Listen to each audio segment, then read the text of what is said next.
आज कोरोना के लेकर प्रधानमंत्री जी ने सर्वपक्षीय बैठक बुलाई है।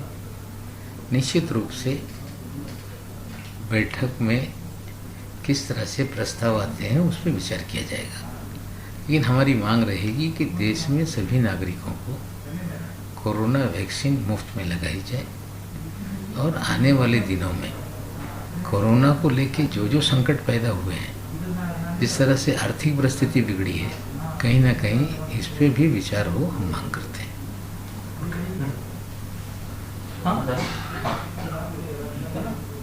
दिल्ली में किसानों का आंदोलन अभी भी चालू है और जिस तरह से पिछले 3 माह से ज़्यादा अरसा बीत गया, किसान जगह जगह आंदोलन कर रहे थे, वो दिल्ली कूच कर गए, रोकने का प्रयास किया गया, अंत में सरकार ने हार मान ली। हम पहले दिन से कह रहे थे कि चर्चा के माध्यम से रास्ता निकालना चाहिए। कहीं ना कहीं बहुत दिनों के बाद चर्चा हुई, लेकिन विफल रही चर्चा। कल फिर चर्चा होने वाली है।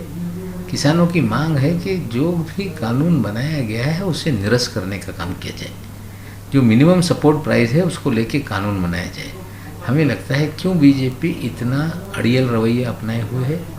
बीजेपी हमेशा से किसानों की पार्टी नहीं रही है, किसानों के माल की लूट करने वालों की पार्टी रही है। कहीं ना कहीं अब ये लोगों के समझ में आ गया है और भारतीय जनता पार्टी को चाहिए कि अड़ियल रवैया छोड़े और जो किसानों की मांग है उसे पूरा करने का काम करे।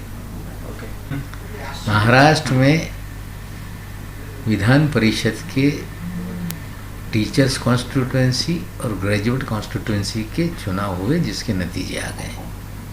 भारतीय जनता पार्टी का गढ़ माना जाने वाला नागपुर, जो 50 साल से सीट जीतती थी, महाविकास आघाड़ी ने सीट उनसे छीन ली है। पूना की सीट छीन ली है।